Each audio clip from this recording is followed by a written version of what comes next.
This time, I will not be explaining the history of Japanese, but rather the grammar of Japanese. In the previous article, I explained some historical aspects of Japanese. This time, I will explain the grammar of Japanese. English is said to be an SVO sentence structure. Sentences are constructed in the order of subject verb object. In contrast, Japanese is in SOV sentence structure. Sentences are constructed in the order of subject object verb. In other words, the important verb is written at the end of the sentence in Japanese. In other words, the verb that concludes the story is not known until the end. This sentence structure is also the reason why Japanese people's stories are said to be difficult to understand. This is because the longer the sentence, the more important the conclusion is put off until the end. However, languages that use the SOV sentence structure include German and Turkish, and 45% of the world's languages use this structure. In English, which uses the SVO sentence structure, word order is said to be important, and if the word order is different, it won't make sense. However, in Japanese, word order is not very important. For example, the sentence Watashi ha sono hon wo moteru, I have that book. 私は本を持っている。本を、私は持っている。私は持っている。本を持っている。私は。All of these words can be understood as having the same meaning in Japanese.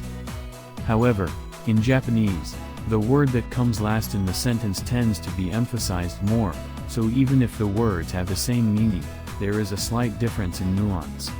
The reason why word order is not important in Japanese is that Japanese has particles. The nominative, possessive, objective and possessive pronouns for the English word I are I, my, me and mine.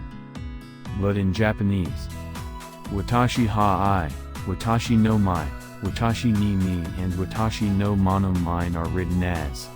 The particles that follow watashi, such as wa, ni, etc., are called particles. Particles are a general term for words that are added to words to express the relationship between independent words or to express the object. These particles do not make sense on their own, and always appear attached to nouns, verbs, adjectives, etc., giving meaning to the sentence. It is because of these particles that Japanese sentences make sense even though there are no rules about the order of the words. Another feature is that, unlike English, there is no change in the verb for the subject. For example, let's try making a sentence with a different subject. Watashi ha sensei desu, I am a teacher. Anata ha sensei desu, you are a teacher. Kare ha sensei desu, he is a teacher. Watashitachi ha sensei desu, we are teachers. In Japanese, the verb does not change depending on the subject. However, although the verb does not change depending on the relationship between the speaker and listener, there are cases where different verbs are used. These are called honorific, humble and polite language. Honorifics are words used to refer to people of higher status than oneself, and are words that show respect for the other person. The subject is used when referring to someone of higher status. In contrast, humble language is a way of showing respect for the other person by expressing one's own humility. In this case, the subject is the speaker, oneself. Polite language is a polite expression that is often used in everyday conversation, regardless of who you are talking to. For example, if you use the verb to say in honorific, humble, and polite speech, it would be あなたはおっしゃる。私は申し上げる。私は言います。 In English, the verb does not change depending on the speaker's status, so it may be very difficult. This type of verb change depending on status is also found in Korean, Vietnamese, etc. What is interesting is that in the case of Korean, one's father or company president is the object of honorific expression, and when talking about one's father to others, he is also the object of honorific language.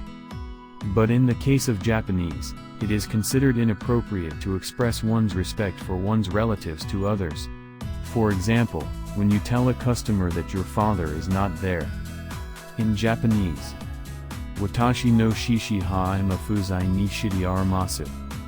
In Korean, Watashi no Atu-sama ha ima gofuzai ni shiri aramasu. Cultural differences are interesting things, aren't they?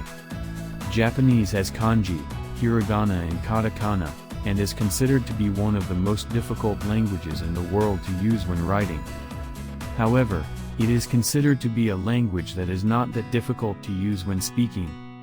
In fact, there are reports that foreigners who have studied Japanese overseas have found it surprisingly easy to speak. However, when they try to use the Japanese they have learned in Japan, they are shocked to find that they cannot understand the Japanese used by Japanese people at all. This is because Japanese is a language that makes extensive use of ellipsis. They become confused because the subject is omitted in spoken Japanese.